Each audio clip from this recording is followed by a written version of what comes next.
The silence at the Grand Meridian Hotel was absolute when Isabella Chun raised her hand, interrupting the CEO of Thornfield Industries mid-sentence. "The deal is off," she declared, her voice cutting through the air like a sharp blade.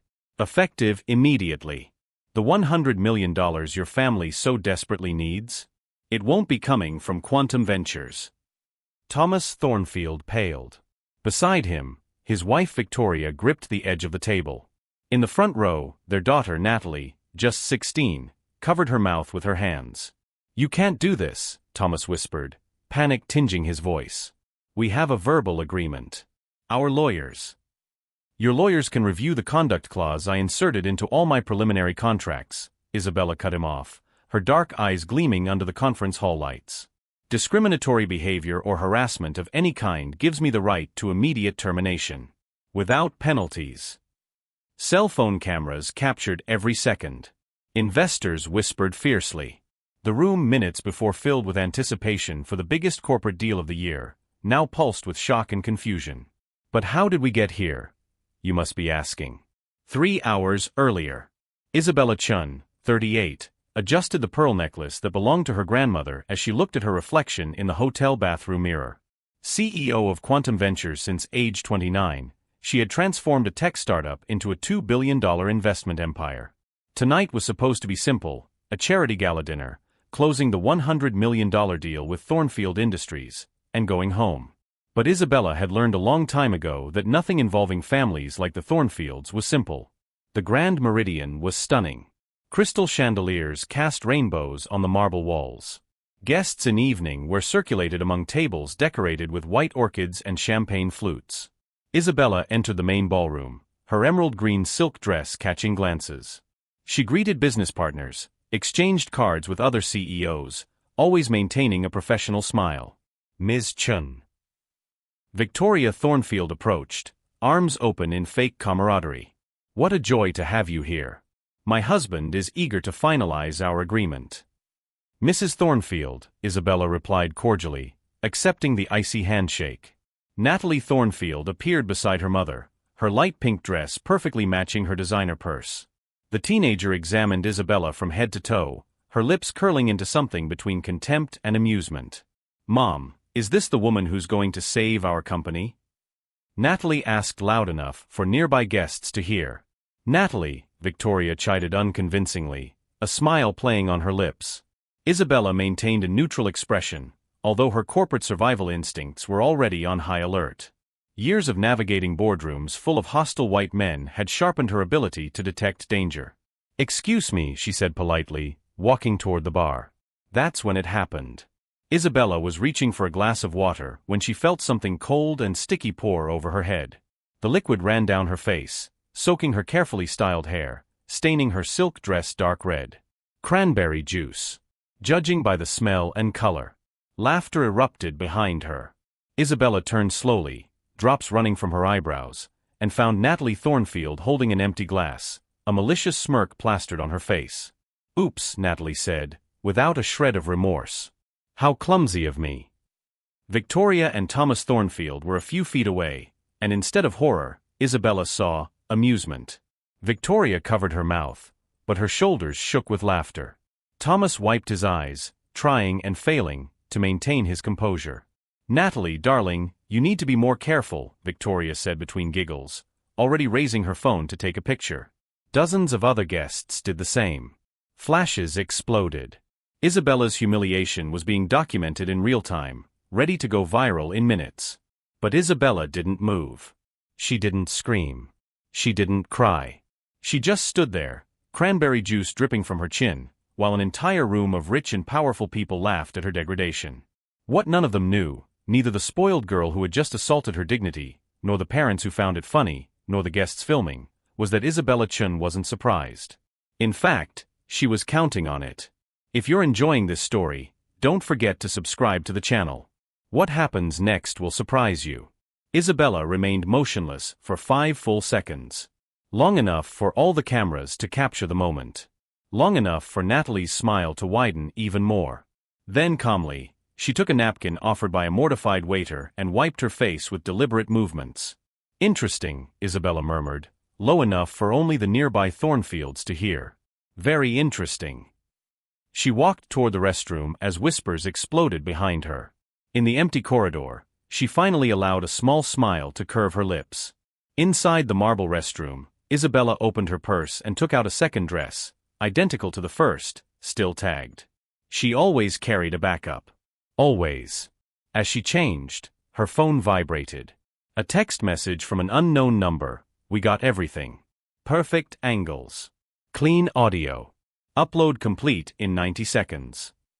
Isabella typed back, excellent. Next phase. She hadn't told anyone, but for the past 3 months, Isabella had hired Marcus Webb, a private investigator specializing in corporate families. What he discovered about the Thornfields was revealing. 15 minutes later, Isabella returned to the ballroom, impeccable in her clean dress, makeup touched up, posture erect.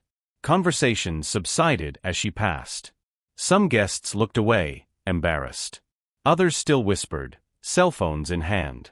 Victoria Thornfield intercepted her near the main entrance.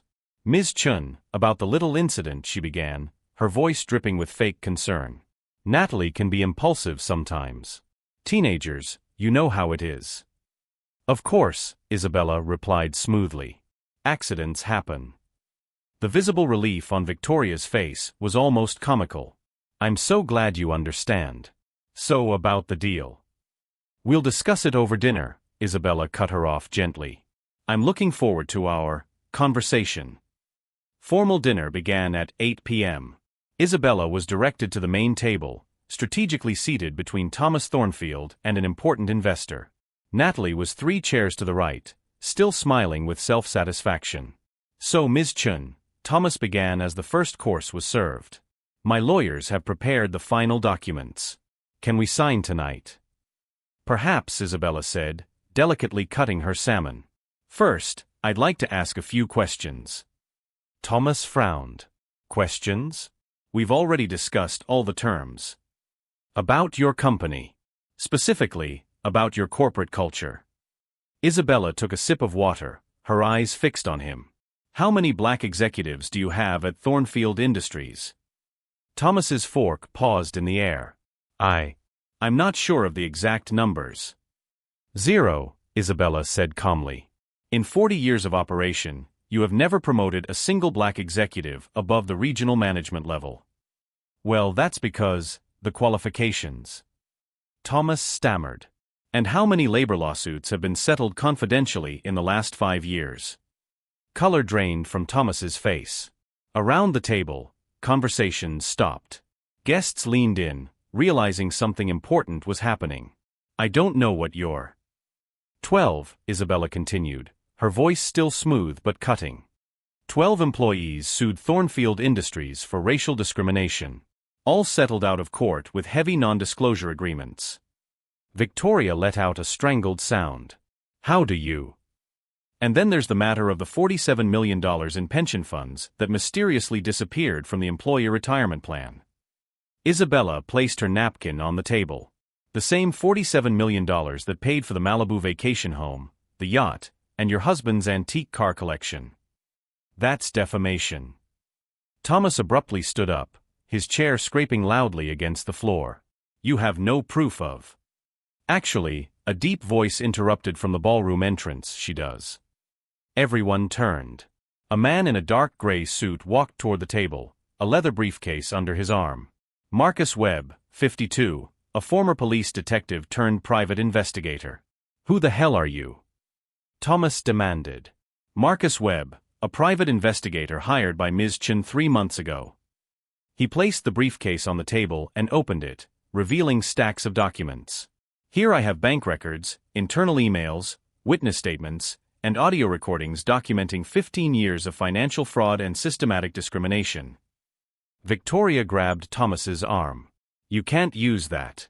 Our lawyers. Your lawyers are going to be very busy, Marcus said dryly. Especially when they learn that copies of this folder are already with the Securities and Exchange Commission, the Department of Justice, and 3 major newspapers. Isabella stood up elegantly. You see, I did my homework. When you approached me 4 months ago desperate for investment, I knew something was wrong. Healthy companies don't offer 15% equity for $100 million. You were desperate. And desperate people make mistakes, Marcus added, pulling a small device from the folder. Like allowing a potential investor to take a private tour of the facilities, where I installed microphones in 6 executive offices. He pressed play. Thomas's voice filled the silent ballroom. I don't care if she's Asian, black, or green. We just need her money. After she signs, we can push her out like we did with the others. Victoria's laugh. What if she complains? Thomas, then we use the same tricks. NDAs worked 11 times before. Gasps echoed through the room.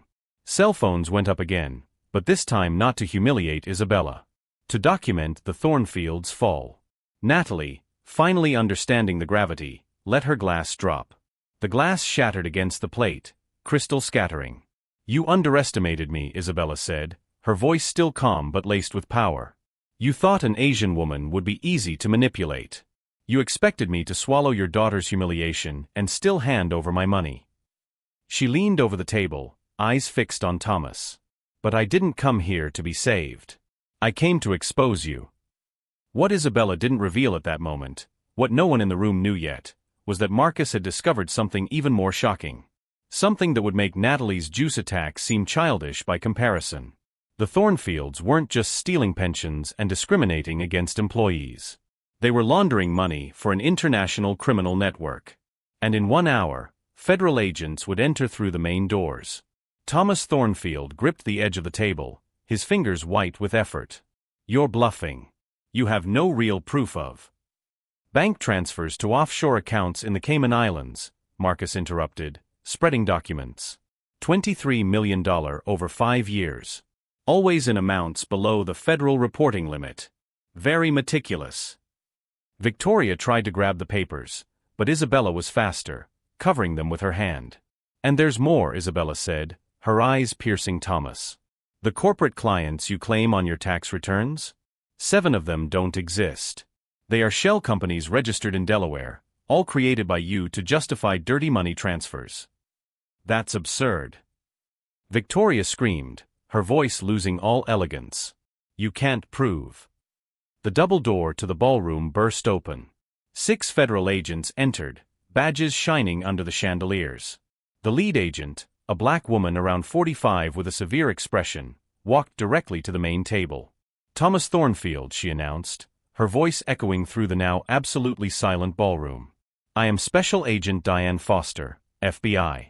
You are under arrest for money laundering, tax fraud, and federal fund embezzlement. Thomas staggered backward, but 2 agents were already by his side, handcuffing him with efficient movements. This is a mistake, he roared, his face furious red. I know people. I'll have you all fired. Your people are also being arrested right now, Agent Foster replied coldly. Including your accountants, 3 board members, and your personal lawyer.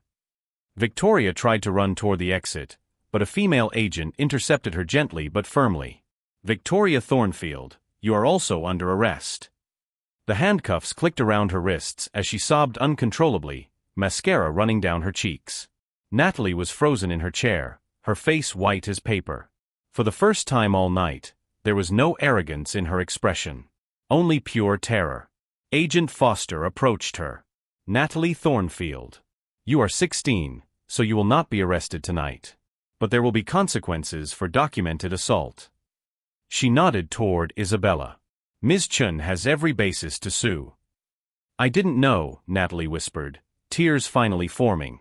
I didn't know about the money, the crimes, You just thought humiliating someone would be fun, Isabella finished for her, her voice softer now but still firm. Because your parents taught you that you are above consequences. She knelt down to Natalie's level, looking directly into her tear-filled eyes. Welcome to the real world, where actions have consequences. Where privilege doesn't protect you. Where throwing juice on the wrong person can dismantle an entire empire of corruption. Thomas was being dragged out, still yelling empty threats. Victoria stumbled between 2 agents, her high heels clicking erratically against the marble. Agent Foster turned to Isabella. Ms. Chun, we'll need your formal statement tomorrow. Of course, Isabella nodded. Marcus will provide all the evidence we collected. You did good work, Foster said softly, a slight smile touching her lips. Cases like this need courageous people willing to take risks.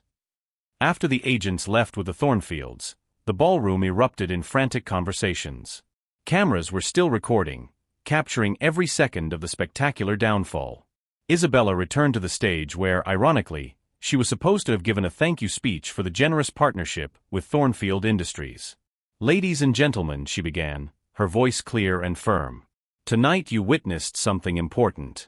Not just the arrest of corporate criminals, but a reminder, no one is above the law.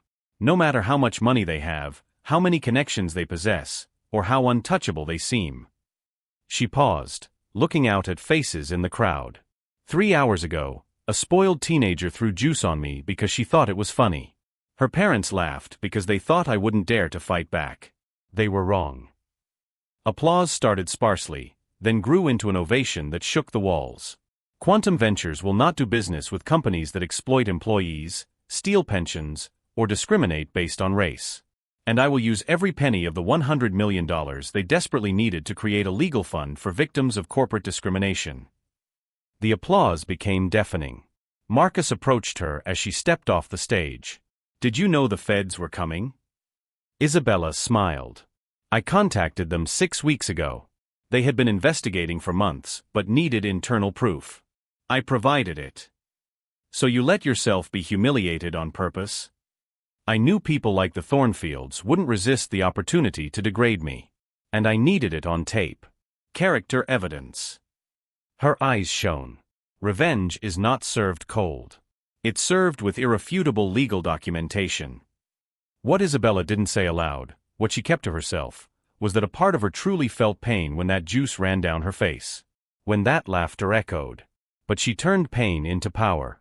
Humiliation into justice. And in that, she was unstoppable. 6 months later, Isabella Chun was at the same Grand Meridian Hotel, but everything had changed. The ballroom was packed again, but this time for the official launch of the Chen Corporate Justice Fund, $100 million dedicated to protecting victims of workplace discrimination. We have already helped 230 employees sue corrupt companies, Isabella announced from the stage. And we are just getting started. Applause filled the space. Among the audience was Marcus Webb, now the fund's director of investigations. Beside him, Agent Foster, who had become a compliance consultant. The Thornfields were not so lucky. Thomas received 12 years in federal prison for money laundering and fraud. Victoria, 8 years as an accomplice. Their mansion was auctioned, the yacht sold, the antique cars confiscated. All used to reimburse the $47 million stolen from pensions. Thornfield Industries was dissolved, its assets distributed to the 200 employees who had been exploited for years. Many used the money to start their own businesses. But it was Natalie's fate that surprised everyone. Isabella located her 3 months after that night. The girl was living with an aunt, out of the spotlight, enrolled in public school for the first time. Why are you here? Natalie asked defensively when Isabella showed up at her door. To offer you a choice, Isabella replied. You can spend the rest of your life being known as the spoiled rich girl who destroyed her family. Or you can learn, grow, and become someone better. Isabella offered Natalie an internship at the fund, unpaid, unglamorous, but real. Real work helping people her parents had harmed. To Natalie's credit, she accepted. Now, 6 months later, the teenager was there at the event, handing out flyers, humbly talking to guests. The light pink designer dress replaced by simple jeans. The arrogance replaced by something resembling humility. Ms. Chun. A voice interrupted Isabella's thoughts. It was a black woman about 60, holding a damp tissue. I worked for the Thornfields for 15 years as a cleaning lady. They paid me half minimum wage and threatened me with deportation if I complained. Isabella held her hand. Are you safe now? Thanks to your fund, I sued and won. I bought a small house. My grandchildren have a place to grow up. Tears streamed down her cheeks. You didn't just save me. You saved my entire family. Moments like this made it all worthwhile. As the event came to an end, Isabella found Natalie clearing tables alongside the hotel staff. How are you doing? Isabella asked. Natalie paused, then met her eyes. I'm sorry. For the juice, for the cruelty, for everything. I didn't understand who I was. What my parents were turning me into. Do you understand now? I'm learning. Natalie looked at her hands. Work is hard. Real people have real problems. And privilege blinded me to all of it. Isabella nodded. You're 16. There's still time to choose who you want to be. That night, driving home through the illuminated city, Isabella reflected on the journey. Pain transformed into purpose. Humiliation converted into systemic change. Her grandmother used to say, true strength is not in never falling. It's in getting up with something better in your hands. Isabella got up from that night with juice running down her face and built something that would change thousands of lives. The Thornfields tried to break her, but only revealed their own rottenness. And in the process, they created their own destruction. Justice is not about revenge. It's about ensuring that what hurt you won't hurt others. It's turning your pain into protection for the vulnerable. It's using your power not to retaliate, but to rebuild. And sometimes, justice means giving a second chance even to those who didn't deserve the first one. If this story inspired you, if it made you believe that courage and planning conquer privilege and cruelty, subscribe to the channel. Share it with someone who needs to know that dignity is not negotiable. That humiliation is not the end, but can be the beginning of something transformative. Because in the end, the best response to those who try to diminish you is not to descend to their level. It's to rise so high that they become irrelevant. And then reach out to pull others up with you.